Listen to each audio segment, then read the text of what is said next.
Welcome back to Tell Your Story Alaska. Today we are starting a brand new series where we are going to do village profiles for the villages of Alaska. A friend of mine gave me a list of every village in Alaska, and there are 267 of them. That includes the big ones like Anchorage or Wasilla, Fairbanks. All of those are included, but if you add all of those up, this list, at least I have, is 267. It is in alphabetical order. So I'm going to be starting with the A's, and we're going to be doing village profiles. The idea here is so that we can get to know our state better, so we know what the state of the church in each of these villages is, so we can know how to pray for these villages. If you live in one of these villages, and I'm going to be going alphabetical. And so as I get closer to your village and you have some inside information, I would really like to know that. You can write. My email is in the notes. It's tysalaska@gmail.com. So write me if you have any inside information about maybe you live in that village. I personally have been to around 35 villages, and there's 267. So obviously most of these are villages I have not been to, and I'm only going to know by data I can find from books or online articles.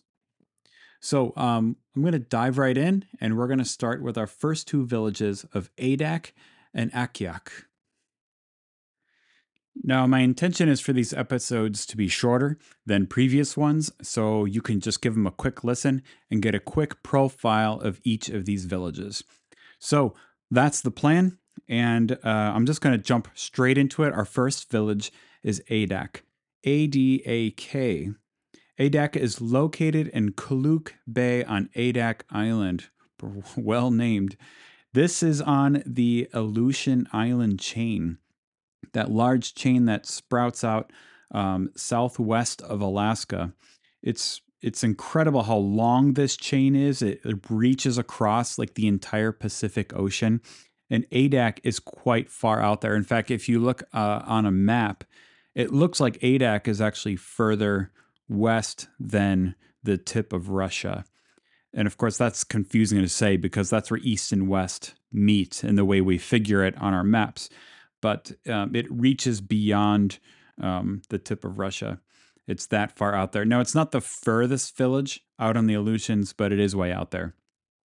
However, Adak is the village furthest south in Alaska. So it's the most southern village in the entire state of Alaska. And so that's really unique. It lies 1,200 miles southwest of Anchorage and 450 miles west of Dutch Harbor, which means 1,200 miles west of Anchorage. What state in the nation can even say one village to another is 1,200 miles apart? Only in Alaska. And needless to say, if I were to try to fly my plane there, I would run out of fuel before getting there. I cannot fly 1,200 miles in my plane. Adak is on the same latitude as London, England, which is quite interesting. It's surprising how far north London is. If you draw that latitude line from London around, it crosses across Canada. But the climate in London, I think, is much more mild than over here, just because of the way the ocean's currents. But same latitude as London. If you wanted to fly to Adak, there is a way you can. Alaska Airlines has flights there. Now, interestingly, Adak is a very windy place. It looks like they have winds of up to 120 miles an hour with their storms. They don't seem to have any thunderstorms, but they do have high winds.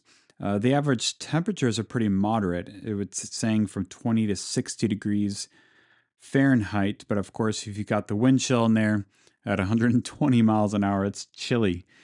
Lots and lots of rainfall there, over 65 inches per year. And it has 263 rainy days per year. It is the second highest of any inhabited locally in the United States. Number one is Hilo, Hawaii. Lots and lots of rain in Adak. Now, the history in Adak is really pretty cool. It's largely around World War II, but before World War II, it says that the Aleutian Islands in general were occupied by the Unanga, which is more commonly known as the Aleuts. The once heavy populated island was eventually abandoned in the early 19th century as the Aleutian Island hunters followed the Russian fur trade eastward. Famine set in, but they continued to hunt and fish actively on the island up until World War II. Now, World War II is kind of what this place is mainly known for. It played a critical role in World War II because the Japanese invaded Alaska and actually took Kiska and the Attu Islands, which is a whole episode I'd like to do in the future. One day is World War II in Alaska. It is fascinating that of all places in the only time America has been invaded and land taken was in Alaska during World War II by the Japanese on the island of Kiska and Attu. And Adak became the naval station from which they based their offensive against the Japanese. The Adak was their base for that arena in World War II. In preparation for retaking Kiska and Attu, Adak being the base, as of August 15th, 1943, there were up to 90,000 troops ready for that invasion. And when they finally went to invade the islands, they found them abandoned by the Japanese. So thankfully, there wasn't a huge battle there. However, throughout the war and the Japanese occupation of those islands, there were a handful of battles, and there were also deaths. There was even a memorial cemetery there for a while, but it was eventually moved to the lower 48 for those who had died in those battles. And something else that I read I found really neat is that they developed a seaplane operation out of Adak for the war effort. And from there, that sea operation, 12 PBY amphibious aircraft were operating. And that's just really neat for me because my grandfather flew that type of aircraft in World War II. Although he was not in Adak, he was in Hawaii, Philippines, and Japan after Victory of Japan Day. So it's just neat that they were flying the same type aircraft as my grandfather. Now, once World War II ended, this naval station became a place critical for the Cold War, where submarine naval operations were taking place. It kind of became a main hub for the North Pacific Naval Fleet for the U.S. military. And that lasted up until 1994 when they pulled out completely because the Cold War had ended. So even though the military operation had pulled out of Adak, there still remains, according to the 2020 census, 171 people that still live in Adak. Now, I did find some articles that kind of talk about like what do people do in Adak, and I've never been to Adak myself. I've been to maybe somewhere between 30 and 35 villages, and there's 267. So there's no way I can get to them all. Although, given the World War II history here, I'd be fascinated to visit Adak and see those old places. And in fact, that's one of the reasons why people go is to see these old World War II relics that are still there. So it looks like people who do go there like to go there to hunt, to bird watch, and there's a good number of hikes there. Obviously, the historical tourism. Or if you're the adventurous type and you like treasure hunts, apparently there is an ongoing treasure hunt on Adak Island. According to the story, in 1892, Russian pirate named Gregory Dwargstov buried over $300 million worth of gold coins in 150 tin cans throughout the island of Adak. Apparently, they said only 2 cans have been found. The fact that 2 cans have been found brings some possible legitimacy to this idea. So I don't know how extensive the searches for this treasure has been, but apparently that's a thing, and you can go there and look for these tin cans yourself. It's really interesting looking at pictures of Adak, or, there's some drone footage you can watch on YouTube. It's just these really nice looking buildings. They look like they could be quite nice on the inside. I'm not sure. But they're mostly abandoned. Like if you go there, you could presumably just live in one of these empty buildings because they're everywhere. It says there used to be 6,000 people that lived there all the time when it was an active military base. And of course, now there's less than 200. And so that leaves a lot of empty buildings. One of the articles I read talked about going there, and it was like kind of a ghostly town. All these empty buildings, and even some of the paperwork, old military records are still in the drawers. So this is kind of just a fun thing I found just to looking at it on Google Earth. There's something marked nearby the town of Adak called Adak National Forest, and the word forest is in quotes because it says the forest consists of 33 pine trees that have clustered together at the base of a small hill. The forest measures 40 feet across and is less than 17 feet tall. So that is the forest. For the Alaska tundra, yeah, there's these huge areas where there's almost no trees. But every now and then there's like this lone tree, and it's almost humorous. So this is one of those spots in Adak. The demographics of Adak is mostly white, people considered to be white. Looks like about 34% white, about 6% black or African American, just under 19% Native American, 4% Asians, 4% Asian Islander, 11% of mixed race, and 22% of Hispanic or Latino. Now, because the population is so small, these numbers come out to 58 white, 10 black or African American, 32 Native Americans, and the rest are just small numbers of the rest. It's just really interesting, that kind of data. You think of these as, uh, Native American communities, but they're actually a minority in these communities, as well as other outsiders. They're not really outsiders; they live there, but just other races that are mixed in there. It's actually surprisingly diverse. Now, it looks like there are a few churches in Adak, despite its small population. There's the Christ Lutheran Church, First Baptist Church, and St. John's Anglican Episcopal Church are all in Adak. It says there's also a Catholic chapel located nearby that provides regular religious services.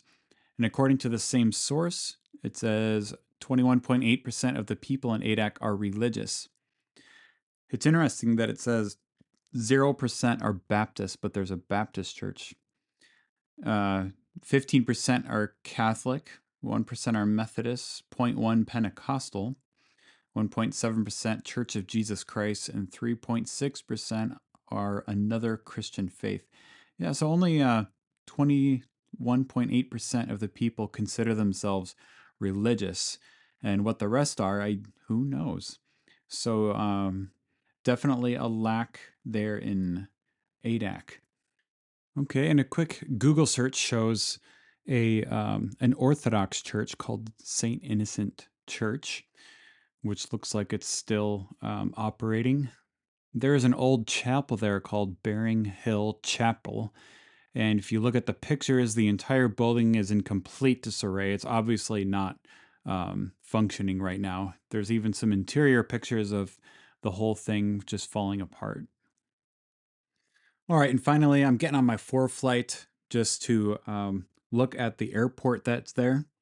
The Adak Island Airport is Papa Alpha Delta Kilo.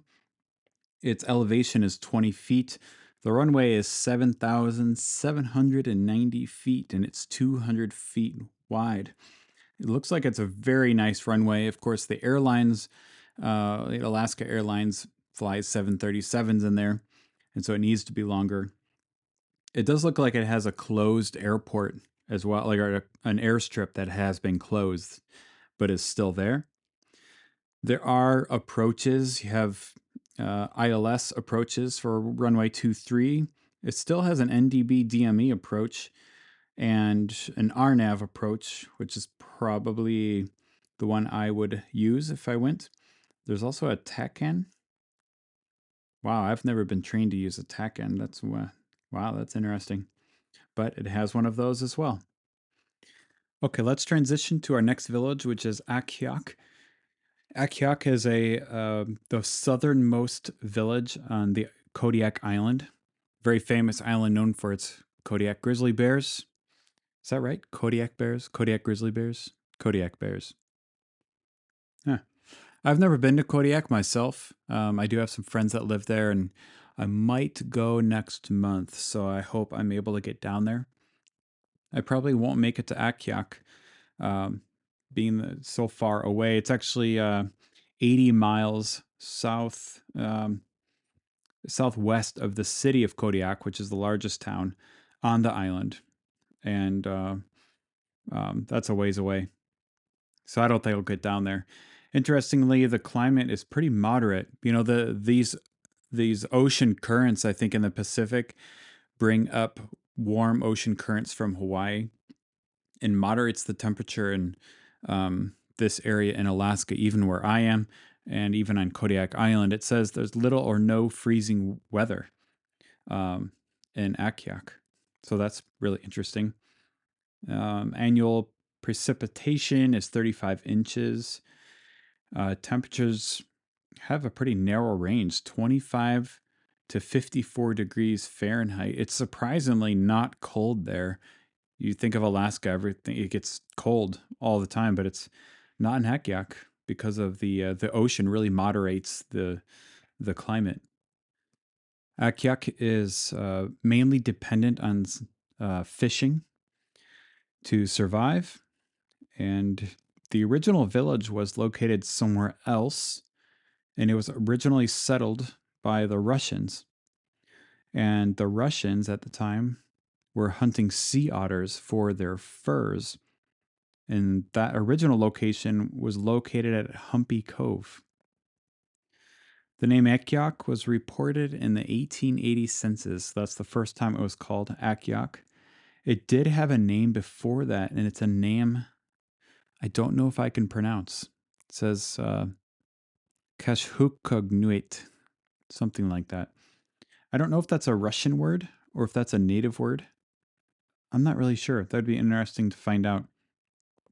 But it was changed to Akhiok in the 1880 census, and they relocated to the present site in Alitak Bay. It was to better serve the fishing economy. Okay, there are a couple of churches in Akhiok. The one that comes up first is our Russian Orthodox Church, and it's called Protection of the Theotokos Chapel. You have to forgive the pronunciation. I don't have a pronunciation thing online here. It says it was built around 1900 at the site of an earlier structure. So that's really interesting.